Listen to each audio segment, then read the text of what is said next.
Hello everyone, welcome back. I hope आप अच्छे से अपनी प्रिपरेशन कर रहे होंगे एग्ज़ाम्स के लिए और नोटिफिकेशन का वेट नहीं कर रहे होंगे अपनी प्रिपरेशन स्टार्ट करने के लिए, क्योंकि अगर आप ऐसे ही वेट करेंगे नोटिफिकेशन के बाद बहुत सारा टाइम नहीं बचता है, तो आपको स्टार्ट अभी कर देना चाहिए अगर आपने स्टार्ट नहीं किया है अभी तक। और अगर आप अपनी प्रिपरेशन अभी स्टार्ट कर रहे हैं या फिर अगर आपकी प्रिपरेशन चल रही है पर आपको लगता है कि आपको किसी पर्टिकुलर सब्जेक्ट में थोड़ा कॉन्फिडेंट फील नहीं होता, तो आप पीएम का बैंकिंग वीडियो कोर्स परचेज़ कर सकते हैं। अभी स्पेशल लॉन्च ऑफर चल रहा है तो 10% डिस्काउंट अवेलेबल है। आप कोड यूज़ कर सकते हैं PM10। तो 629 में आप क्वांट या फिर रीजनिंग या इंग्लिश परचेज़ कर सकते हैं, और अगर आप जीए इन कंप्यूटर नॉलेज का पैक परचेज़ करना चाहते हैं तो वो 539 में अवेलेबल है। ये पैकेजेस कवर करते हैं कॉम्प्रिहेंसिवली प्रीलिम्स और मेंस दोनों के लेवल को, और जो ये 10% डिस्काउंट है फर्स्ट 100 यूज़र्स के लिए अवेलेबल है, तो आप आज ही इसको परचेज़ कर सकते हैं। तो चलो स्टार्ट करते हैं। ये आपको पता ही है कि किस तरह ये आपकी हेल्प करेगा एडिटोरियल इनसाइट्स, और आई होप हेल्प कर रहा है। तो फर्स्ट एडिटोरियल है हमारा जो है गोल्ड स्टैंडर्ड। तो ये इंडियन एक्सप्रेस का एडिटोरियल है।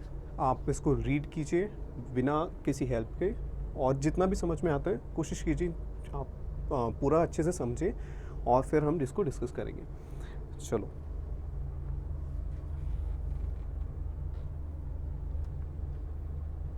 Next.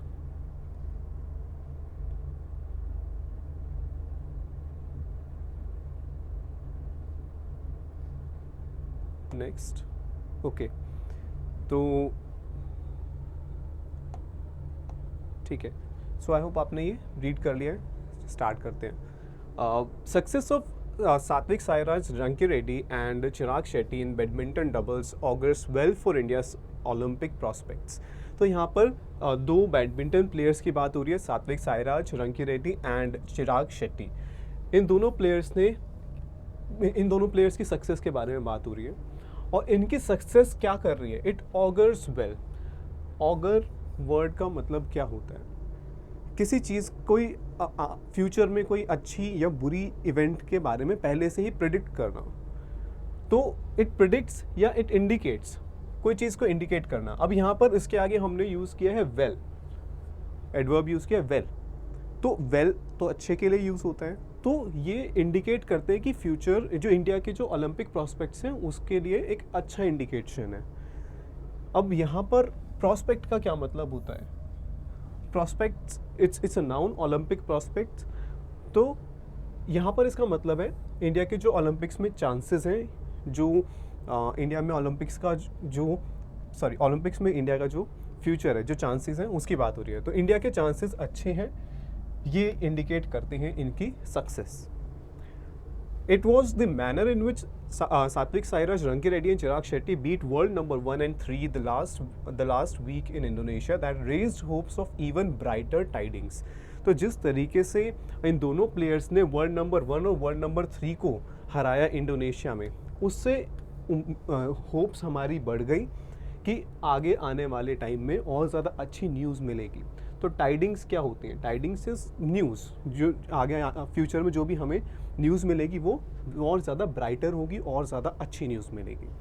The comprehensive wins showed that nothing is impossible, even an Olympic gold should they continue in the same vein. तो ये जो कॉम्प्रिहेंसिव विन है, कॉम्प्रिहेंसिव वर्ड यूज़ करते हैं जैसे कॉम्प्रिहेंसिव डायलॉग्स, कॉम्प्रिहेंसिव एग्रीमेंट। तो उसका मतलब होता है बहुत सारे डिफरेंट एस्पेक्ट्स को कवर करने वाला एग्रीमेंट। लेकिन यहाँ पर कॉम्प्रिहेंसिव विन, अब बहुत सारे एस्पेक्ट्स को कवर करने वाली विन नहीं कहेंगे, यहाँ पर कहेंगे कि बहुत बड़ी विन थी, ठीक है, एक लार्ज मार्जिन से जीत थी। तो the comprehensive win bye a large margin. तो ये जो इतनी बड़ी विन थी इनकी, शोड, इसने क्या शो किया कि nothing is impossible, even an Olympic gold, कि हमारे लिए ओलंपिक गोल्ड भी इम्पॉसिबल नहीं है। शुड दे कॉन्टिन्यू, और कब होगा, कैसे? जब ये शुड दे कॉन्टिन्यू, अगर वो इसी तरीके से आगे बढ़ते जाते हैं। तो जो फ्रेज़ है इन the same when, in the same when मतलब जैसे वो परफॉर्म कर रहे हैं ऐसे ही फ्यूचर में करते जाते हैं। तो इन द सेम वेन मतलब इसी तरीके से आगे परफॉर्म करते जाते हैं। The Duo spoke of their burning ambition. Duo किसके लिए यूज़ करते हैं हम? दो लोगों के लिए। तो डुओ किसकी बात हो रही है यहाँ पर? सात्विक साईराज रंकीरेड्डी एंड चिराग शेट्टी की। तो इनकी spoke of the burning ambition, burning desire सुना होगा आपने। तो यहाँ पर बर्निंग लिटरली बर्निंग नहीं है, बर्निंग मतलब बहुत ज़्यादा इंटेंस, बहुत ज़्यादा पावरफुल। तो जो पावरफुल एम्बिशन, जो इनका जो इंटेंस एम्बिशन है, एम्बिशन होता है कोई चीज़ आप पाना चाहते हो, ठीक है, अचीव करना चाहते हो, तो वो एम्बिशन है। तो ये जो दोनों प्लेयर्स थे, इन्होंने अपने बर्निंग एम्बिशन के बारे में बताया and how the Indonesia super 1000 was a start, कि ये अपने एम्बिशन को अचीव करना चाहते हैं। और ये जो इन्होंने इंडोनेशिया में सुपर 1000, ये उस सीरीज़ का या उस टूर्नामेंट का नाम है जो इन्होंने जीती। तो ये तो सिर्फ एक स्टार्ट है, इट वॉज अ स्टार्ट। इन्हें बहुत आगे अभी बढ़ना है क्योंकि इनके एम्बिशंस काफ़ी हाई हैं। The title at Jakarta's Istora Senayan had come after some solid hard yards। तो ये जो टाइटल इन्होंने जीता, जकार्ता इंडोनेशिया की कैपिटल, तो इंडोनेशिया की ही बात हो रही है। तो इंडोनेशिया का जो ये स्टेडियम है, यहाँ पर जो इन्होंने ये जीता, तो ये कब आया? After some solid hard yards. Hard yards का क्या मतलब होता है? जब आप बहुत ज़्यादा मेहनत करते हो किसी चीज़ को पाने के लिए, अचीव करने के लिए, तो वहाँ पर वर्ड्स होता है हार्ड यार्ड्स, ठीक है। बहुत मुश्किल से आपने वो बहुत मेहनत से आपने वो यार्ड्स क्या होते हैं? एक डिस्टेंस होता है। तो हार्ड यार्ड्स मतलब वो डिस्टेंस कवर करने में या उस चीज़ को पाने में आपने बहुत ज़्यादा मेहनत की है। तो यहाँ ये जो इन्होंने टूर्नामेंट जीती है, इसको अचीव करने में इन्हें बहुत मेहनत करनी पड़ी। और सॉलिड मतलब यहाँ पर सॉलिड का मीनिंग है जो नॉन स्टॉप कह सकते हैं हम, कि जो लगातार उन्होंने मेहनत की है, बहुत ज़्यादा मेहनत की है लगातार, after some solid hard yards, okay. तो and consistent results in finals. तो इनके जो फाइनल्स में कंसिस्टेंट रिजल्ट्स थे, यानी ये कंसिस्टेंटली लगातार ये अच्छा परफॉर्म करते जा रहे थे और फाइनल्स में भी इन्होंने अच्छा परफॉर्म किया। Having won 8 of the last 10 contests. कैसे, अब कंसिस्टेंसी कैसे शो हो रही है कि इन्होंने अपने लास्ट जो 10 मैचेस खेले उनमें से 8 इन्होंने जीते थे। Displaying stellar temperament. तो ये क्या शो करता है कि इनका जो टेम्परामेंट है बहुत ज़्यादा वो स्टेलर है। स्टेलर क्या होता है? Star, stellar. तो it's like very very good, outstanding, ठीक है, ग्रेट। तो इनका जो टेम्परामेंट है वो बहुत अच्छा है। अब टेम्परामेंट होता है एक पर्सन का बिहेवियर, कैसे कोई सोचता है, बिहेव करता है। यहाँ पर मीनिंग है कि वो कैसे जब वो खेलते हैं तो वो किस वे में खेलते हैं, ठीक है। तो उनका जो तरीका है वो बहुत अच्छा है। What is path breaking is this success has come in a discipline where India has no tradition or history of supremacy। तो क्या पाथ ब्रेकिंग है? अब पाथ ब्रेकिंग यहाँ पर एडजेक्टिव है, दो ये जेरेंट से, और या कहें कि V1 + ing यहाँ पर, और यहाँ पर है एक नाउन, दोनों को कंबाइन किया। अब हमारे पास है पाथ ब्रेकिंग, यानी कोई जो कुछ बहुत नया कुछ हो जाता है, बहुत इनोवेटिव कुछ होता है, तो उसके लिए हम यूज़ करते हैं। तो क्या चीज़ नहीं है इसमें कि जो ये सक्सेस आई है हमारी, ये एक ऐसे डिसिप्लिन में आई है जहाँ पर इंडिया का कोई ऐसा बैकग्राउंड या रिकॉर्ड नहीं है। India is no tradition. अब यहाँ पे कल्चर की बात नहीं हो रही, यहाँ पर बात हो रही है इंडिया का जो बैकग्राउंड है वो इस स्पोर्ट में, यानी बैडमिंटन डबल्स में इतना अच्छा नहीं है तो अभी तक, तो उसमें विक्ट्री आई है। इसीलिए ये पाथ ब्रेकिंग है, ये एक नया है। अच्छा, डिसिप्लिन का क्या मीनिंग है? यहाँ पे स्कूल में डिसिप्लिन की बात होती थी कि डिसिप्लिन में हमें रहना चाहिए। डिसिप्लिन जो है वो सक्सेस का एक वे है डिसिप्लिन, तो लेकिन ये वो डिसिप्लिन नहीं है। यहाँ पर डिसिप्लिन का मतलब है कोई ऐसा एरिया, कोई ऐसी फील्ड ऑफ स्टडी या फिर कोई फील्ड ऑफ स्पोर्ट, कोई भी ऐसी फील्ड। तो यहाँ पर किसकी बात हो रही है? बैडमिंटन डबल्स की। तो यहाँ डिसिप्लिन का मतलब है बैडमिंटन डबल्स, ओके। तो यहाँ हम स्फेयर भी वर्ड यूज़ कर सकते हैं डिसिप्लिन की जगह, ठीक है, फील्ड भी यूज़ कर सकते हैं। तो जो भी ऐसे वर्ड्स होते हैं जिनके डिफरेंट मीनिंग्स होते हैं, ये आपको प्रिपेयर करने चाहिए एग्ज़ाम के लिए। जैसे डिसिप्लिन है, अब इसका करेक्ट यूज़, अब एक सेंटेंस गिवन हो और यहाँ पर हाईलाइटेड हो कि यहाँ पर डिसिप्लिन क्या करेक्टली यूज़ हुआ है।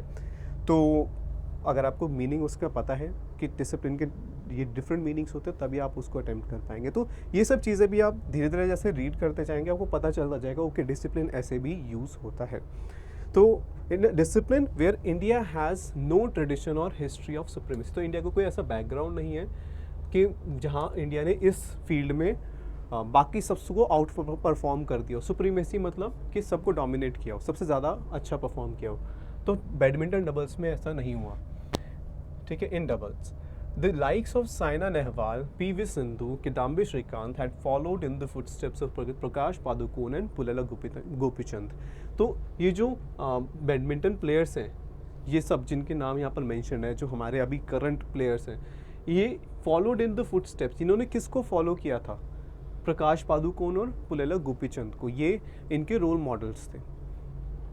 सात्विक and Chirag have had no such template, लेकिन सात्विक और चिराग इन दोनों के लिए कोई भी ऐसा टेम्पलेट या फिर ऐसा कोई रोल मॉडल नहीं था।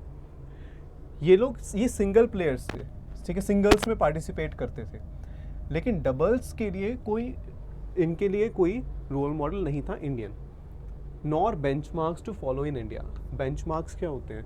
कोई स्टैंडर्ड्स, कोई पर्सन अगर आपसे कोई इनसे पहले अगर किसी ने बहुत अच्छा परफॉर्म किया होता डबल्स में और टाइटल्स जीते होते, तो ये उसको फॉलो करते रोल मॉडल की तरह, और क्या क्या चीज़ें उन्होंने फॉलो की उसको एम्यूलेट करते। एम्यूलेट यानी कि उसको फॉलो करते। लेकिन इनके पास ना ही कोई ऐसा रोल मॉडल था और ना ही ऐसे कोई स्टैंडर्ड्स थे जिनको ये फॉलो कर पाते इंडिया में। Not to be mistaken with doubles in tennis, the paired event in badminton is extremely competitive and immensely physical. तो यहाँ पर not to be mistaken with कि confuse नहीं होना किससे?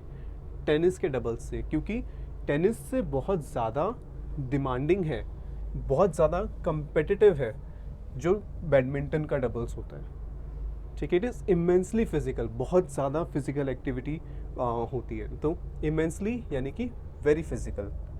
Okay, the Asian Games men's doubles gold will undoubtedly be the toughest fought for of the medals later this year at Hangzhou. तो यहाँ पे कहा गया कि क्योंकि डबल्स जो बैडमिंटन है वो इतना ज़्यादा फिजिकली जो है डिमांडिंग है कि जो एशियन गेम्स का मेंस डबल्स गोल्ड होगा बैडमिंटन का, वो सबसे ज़्यादा टफेस्ट फॉट फॉर मेडल होगा सब मैचेस के अंदर, ठीक है। और वो कब होगा? इसी साल बाद में, कहाँ? हांगझाओ में। So taped knees, shoulders and calves are a common sight on the badminton court. अब आपने देखा होगा प्लेयर्स अपने नीज पे, शोल्डर्स पे, काव्स पे टेप्स लगाते हैं, तो वो शो करता है कि जो बैडमिंटन है उसमें ईजीली इंजरीज हो सकती हैं। कॉमन साइट है। साइट क्या होता है? SIGHT, कि ये बहुत कॉमन सीन है on the badminton court, and bad news is one injury away from stellar careers, कि आपका करियर बहुत अच्छा जा रहा है, लेकिन जो बैड न्यूज़ है वो बस एक इंजरी दूर है। हो सकता है आपको एक इंजरी हो और आपका करियर जो इतना अच्छा जा रहा था वो फिर अचानक से आपको फिर एक बहुत बैड फेज आपको फेस करना पड़े, क्योंकि इंजरीज जो है वो कॉमन है स्पोर्ट में। The workload of Satwik and Chirag need to be manage with utmost care. बहुत ज़्यादा ध्यान से, अटमोस्ट यानी बहुत ज़्यादा ध्यान से इनका वर्कलोड को मैनेज किया जाना चाहिए।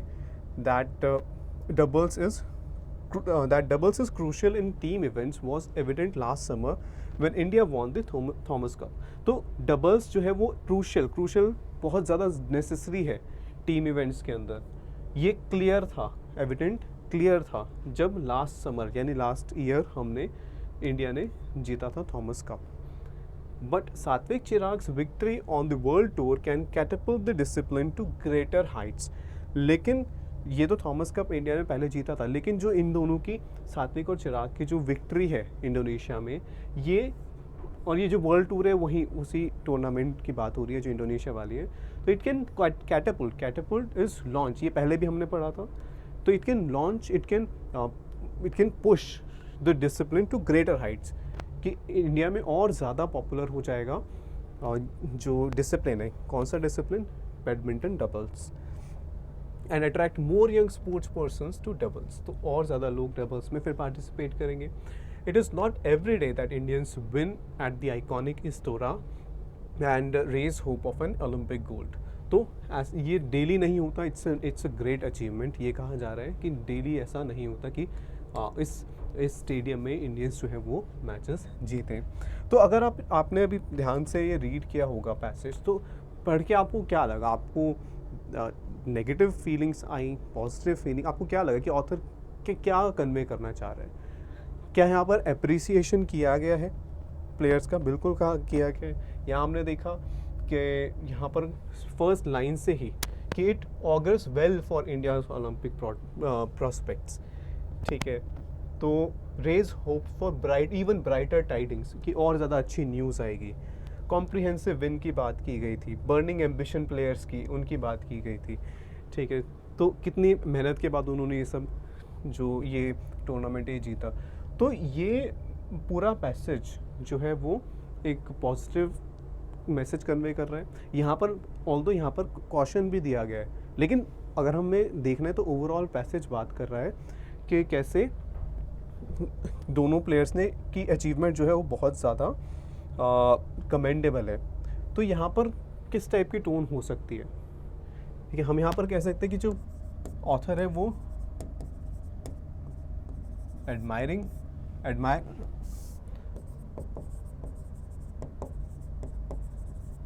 कर रहे हैं प्लेयर्स को. ठीक है, हम ये लॉडेटरी भी कह सकते हैं, प्रेज कर रहा है. तो ये वर्ड्स हम यूज़ कर सकते हैं कन्वे करने के लिए कि तारीफ़ की जा रही है प्लेयर्स की. तो जो अभी टोन, ठीक है, पर्पस, ये सब चीज़ें कैसे आइडेंटिफाई करनी चाहिए, इसके ऊपर एक सेपरेट वीडियो हम करेंगे और फिर उसमें हम डिस्कस करेंगे अच्छे से. तो इस पैसेज के अंदर हम ये टोन हम मान सकते हैं कि ये टोन है ऑथर की. तो ये सारे जो भी इम्पोर्टेंट वर्ड्स एंड फ्रेजेस थे ये वो हैं. आप इनका स्क्रीनशॉट्स ले सकते हो, पर स्क्रीनशॉट सिर्फ सेव करके कोई फ़ायदा नहीं होगा, क्योंकि आप डेली 4 स्क्रीनशॉट्स 5 स्क्रीनशॉट सेव करोगे और फिर एंड में वो कोई रिवाइज़ नहीं, अगर आप रिवाइज़ नहीं करोगे तो फिर कोई फ़ायदा नहीं है.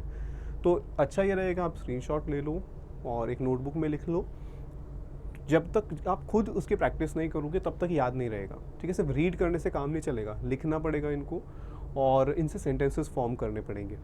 ठीक है, तो धीरे धीरे डेवलप होगी एबिलिटी. सिर्फ स्क्रीनशॉट अगर ले रहे हो तो फिर वो एक वो इतनी हेल्प नहीं कर पाएगा. वो सिर्फ आप एक अपने आप को एक फॉल्स होप दे रहे हो कि मैंने स्क्रीनशॉट ले लिया और प्रिपेयर हो गया. नहीं, थोड़ा सा एफर्ट्स करने पड़ेंगे. ठीक है, तो ये हमारा सेकेंड पेज था इंपॉर्टेंट वर्ड्स एंड फ्रेजेस का. चलो नेक्स्ट है, हम एडिटोरियल डिस्कस करेंगे द हिंदू से ब्रिजिंग द गैप. ठीक है, you know the drill, read करना है इसको वीडियो को पॉज करके.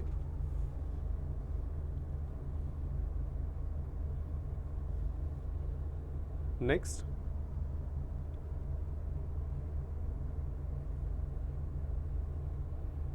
नेक्स्ट,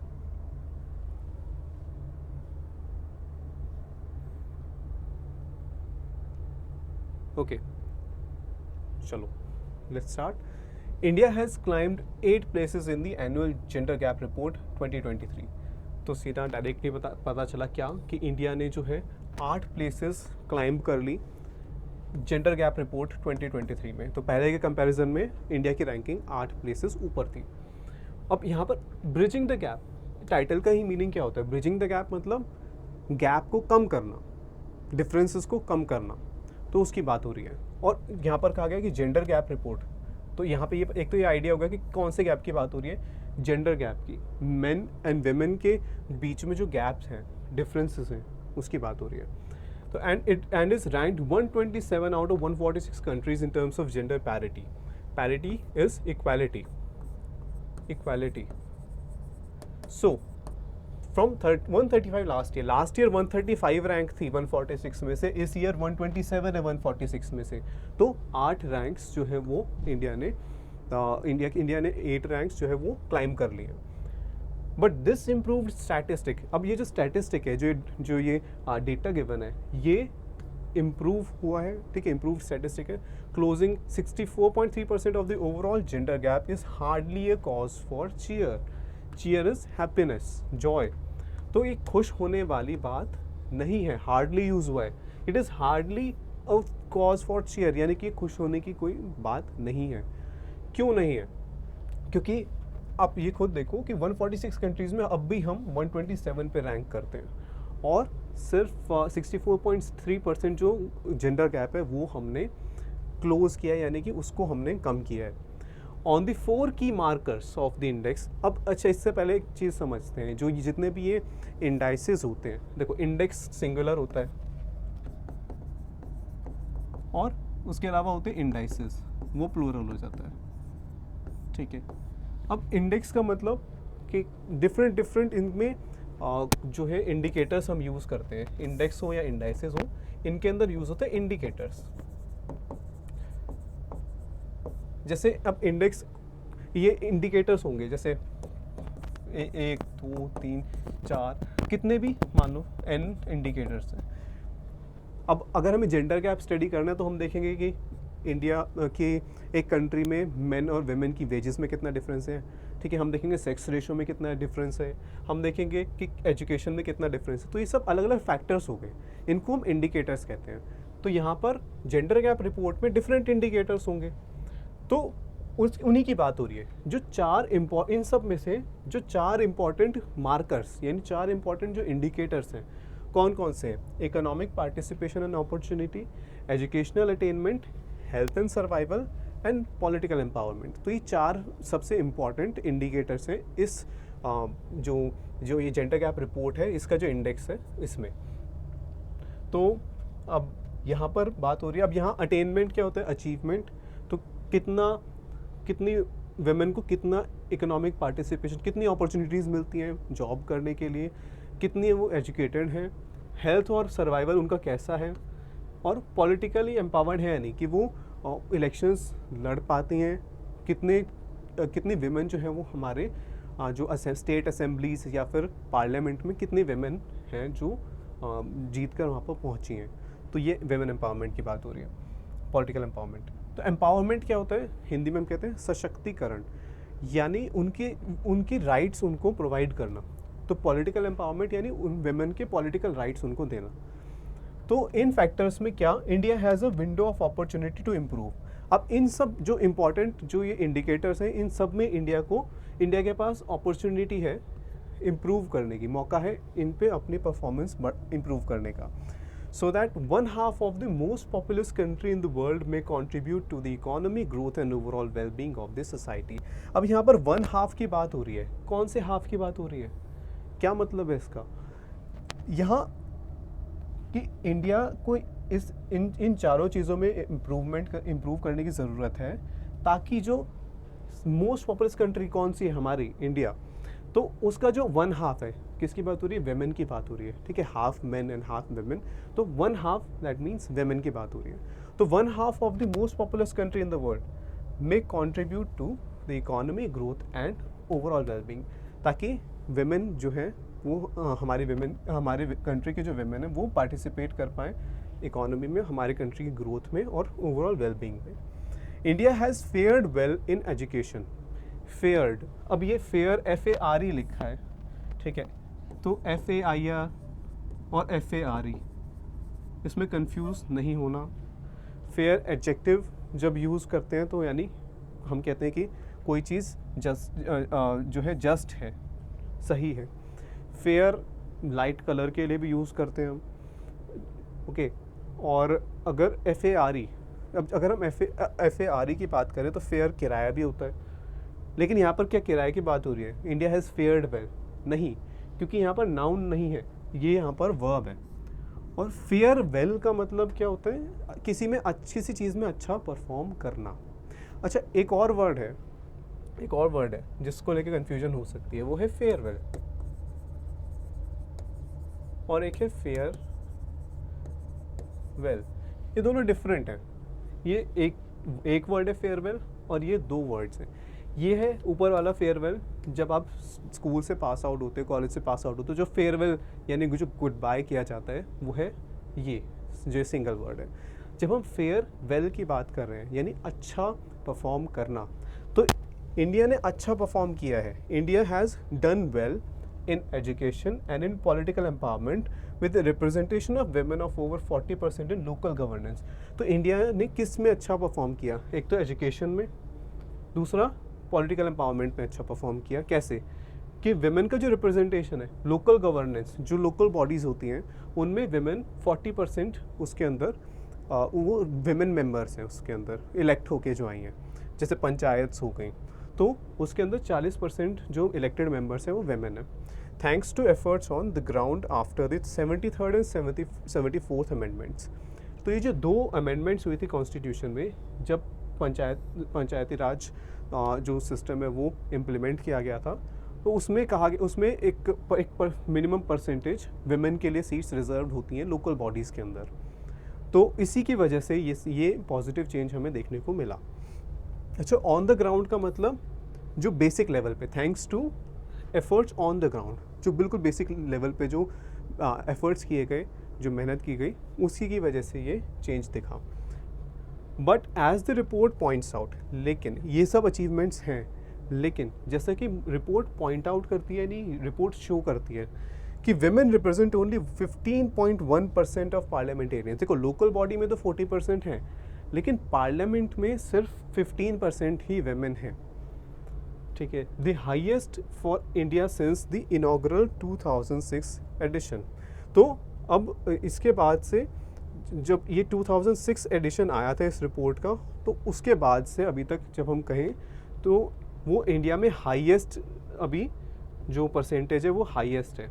अच्छा, इनॉग्रल का मतलब क्या होता है? इनॉग्रेशन नाउन है, इनॉग्रल सिंस द इनॉग्रल, तो वो सिमिलर मीनिंग है। इनॉग्रल यानी किसी चीज़ का जो फर्स्ट एडिशन होता है। ठीक है, तो यहाँ इनॉग्रल 2006 एडिशन यानी जो फर्स्ट एडिशन आया था इस रिपोर्ट का। They should spur parliament to take it to the next level by acting on long pending women's reservation bill. अब 2006 से अभी तक जो है पार्लियामेंट में ऑल्दो सिर्फ 15% है, लेकिन अभी तक हाँ हाईएस्ट लेवल है 2006 से। तो इसी के ऊपर पार्लियामेंट को उसको नेक्स्ट लेवल पे लेके जाना चाहिए, यानी ये जो इम्प्रूवमेंट हुई इसको और ज़्यादा अच्छा बढ़ाना चाहिए। दिस शुड स्पर काफ़ी यूज़ होता है। स्पर का मतलब किसी चीज़ को पुश करना, ठीक है, या एनकरेज करना। तो ये ये स्पर जो है काउ बॉयज़ जो बूट्स में पहनते थे स्पर, और वो उससे हॉर्स को जब वो स्पर्स अप्लाई करते थे तो जो हॉर्स है वो घोड़ा वो और तेज़ी से वो दौड़ने लगता था। तो वहाँ से ये वर्ड आया कि spur means to push someone or to encourage someone to do something, कुछ करने के लिए पुश करना।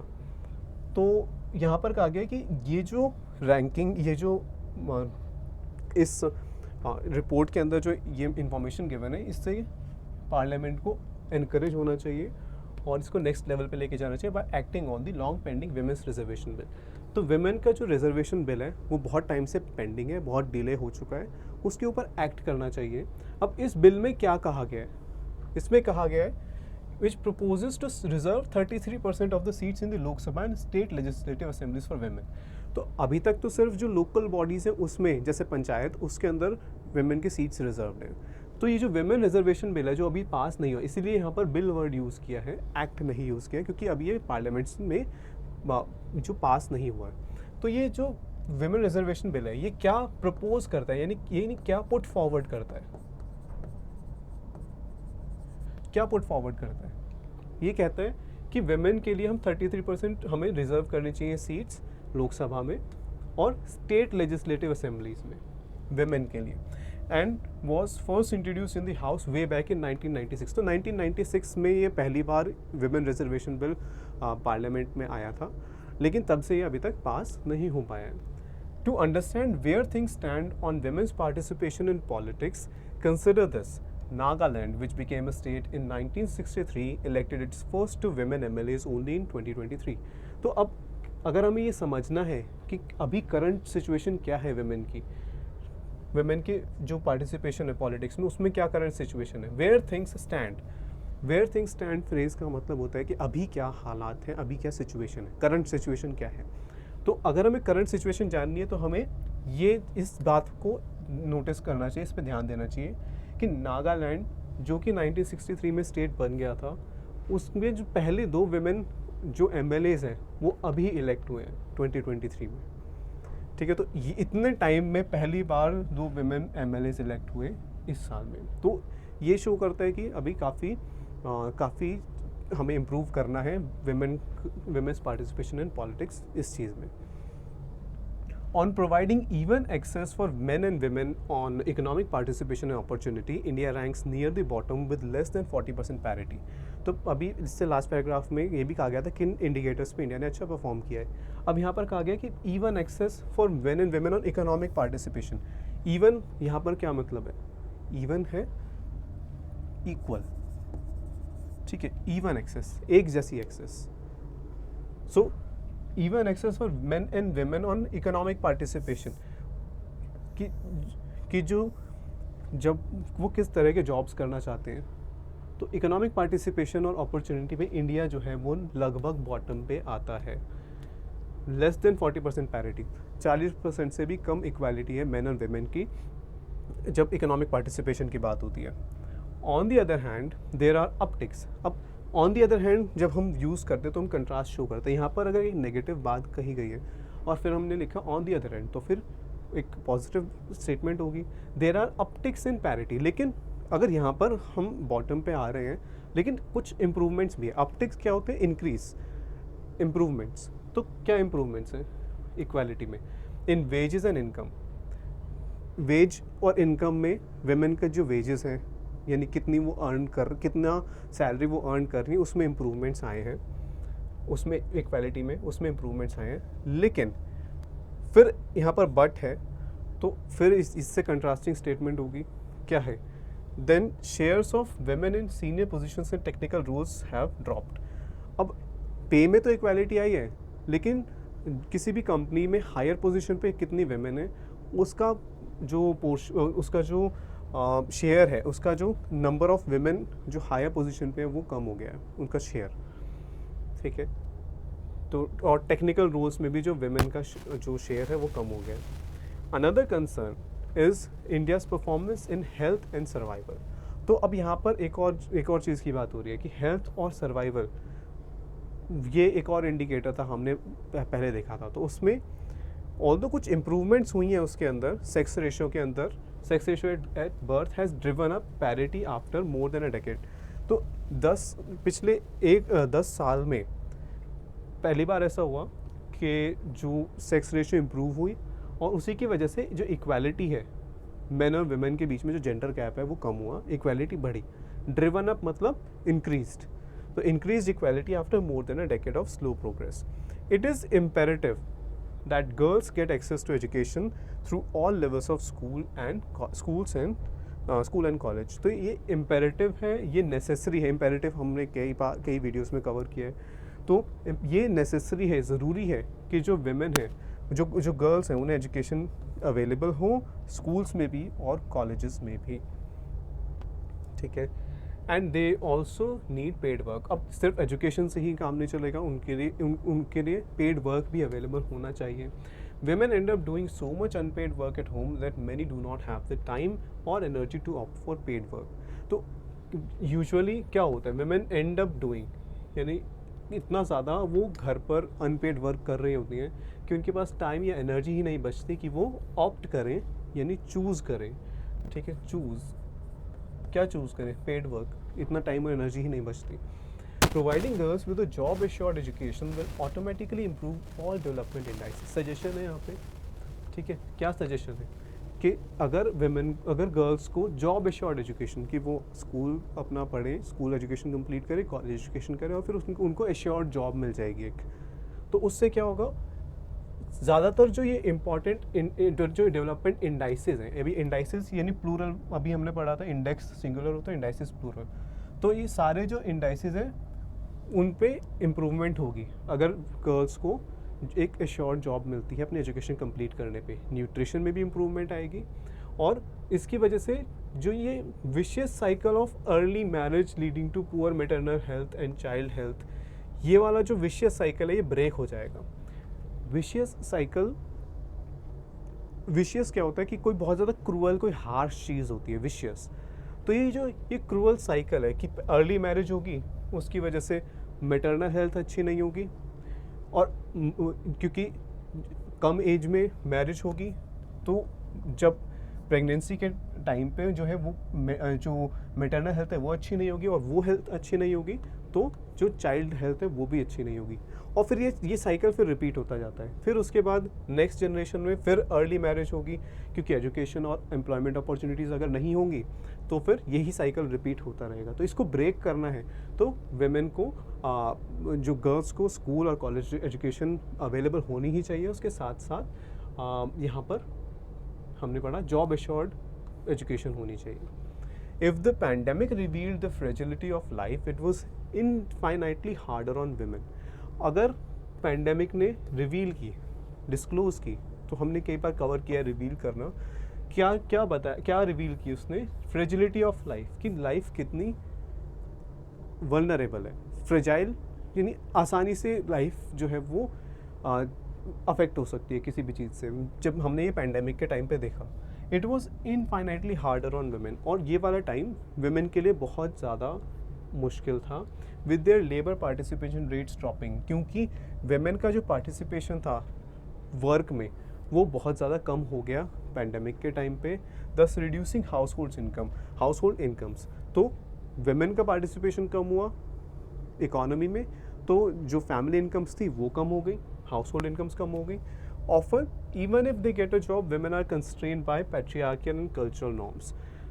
तो अब यहाँ पर अब आगे बात चल रही है कि अक्सर क्या होता है, अगर वुमेन को जॉब मिल भी जाए तो वो लिमिटेड हो जाती हैं। Constrain means restricted, limited.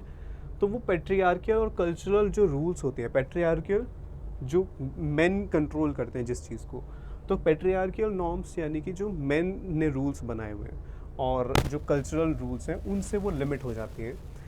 Besides यानी बिसाइड शो करता है एडिशनैलिटी, और एडिशनल इन्फॉर्मेशन उसी पॉइंट को सपोर्ट करने के लिए दी गई है। There are serious safety concerns, उसके अलावा सेफ्टी कंसर्न्स भी हैं वुमेन के, जो अगर वुमेन वर्क करना चाहती हैं तो। The pandemic may have stalled progress to achieve gender equality by 2030। Pandemic ने स्टॉल कर दिया होगा, स्टॉल यानी डिले कर दिया होगा, डिले कर दिया। Pandemic may have stalled progress to achieve gender equality by 2030। जो हमारा टारगेट था कि 2030 तक हम जेंडर इक्वालिटी अचीव करेंगे, उसको वो टारगेट डिले हो गया पैंडेमिक की वजह से। But work towards bridging the gap must go in the earnest. लेकिन जो हमें वर्क करना है, ब्रिजिंग द गैप, अभी हमने टाइटल डिस्कस किया था कि मेन और वुमेन के बीच में जो गैप है उसको कम करना है। तो इसके लिए जो हमें वर्क करना है, it must go on. Go on का मतलब कॉन्टिन्यू, ठीक है, तो वो कॉन्टिन्यू होना चाहिए। और अर्नेस्ट का मतलब क्या होता है, इन अर्नेस्ट। अर्नेस्ट मीन्स सीरियस, इन अर्नेस्ट मतलब इन अ सीरियस या सिंसियर मैनर, या फिर हम इसको सिंपली सिंसियरली भी लिख सकते हैं। यानी सिंसियरली हमें, भले ही डिले हो गया है ये गोल, लेकिन हमें अभी भी सिंसियरली वर्क करना है जो जेंडर गैप है उसको कम करने के लिए। तो इस पैसेज को अगर हम देखें तो यहाँ पर जो ऑथर है उसने यहाँ पॉजिटिव और नेगेटिव्स की बात की, पर नेगेटिव्स की ज़्यादा बात की, फोकस किया कि कहाँ पे कौन से एरियाज ऑफ इम्प्रूवमेंट हैं अभी भी, ठीक है। तो यहाँ पर इन सब चीज़ों की बात हुई है। तो अगर हम कहें यहाँ पर भी, तो जनरली देखें इस पैराग्राफ में स्पेशली, तो यहाँ पर फोकस किया गया है कि काफ़ी चीज़ों को इम्प्रूव करने की ज़रूरत है। तो हम कह सकते हैं कि ऑथर ने मेनली फोकस किया है क्या चैलेंजेस हैं उन पे जो वुमेन फेस कर रही हैं, कहाँ पे हमने इम्प्रूवमेंट की, लेकिन अभी बहुत ज़्यादा जो है हमारा वे बाकी है, क्योंकि अभी हम जो रैंक कर रहे हैं वो 127 रैंक है हमारा 146 में से, जो कि इतना अच्छा नहीं है। It's not a cause for cheer, ये खुश होने वाली बात नहीं है। और फिर उसके बाद फिर सजेशंस भी दिए कि हमें क्या करना चाहिए। ओके, तो जब भी आप एक कुछ भी एडिटोरियल रीड करते हो या कोई भी चीज़ रीड कर रहे हो, कोई भी आर्टिकल रीड कर रहे हो, तो मेक इट अ हैबिट कि आप उसका एक समरी बनाएं। जैसे अभी मैंने बस पहले बहुत कुछ वर्ड्स, कुछ लाइंस में बताया कि इस पैसेज में क्या डिस्कस हुआ, तो समराइज़ करना जब स्टार्ट कर दोगे तो आपको हेल्प करेगा, क्योंकि समराइज़ आप तभी कर पाओगे अच्छे से जब आपने ध्यान से रीड किया है, ठीक है। तो इसके बाद ये रहे हमारे इस पैसेज से इम्पॉर्टेंट वर्ड्स एंड फ्रेजेस, ठीक है। तो इनके स्क्रीनशॉट्स आप ले सकते हो, and I hope you like the video, so thank you.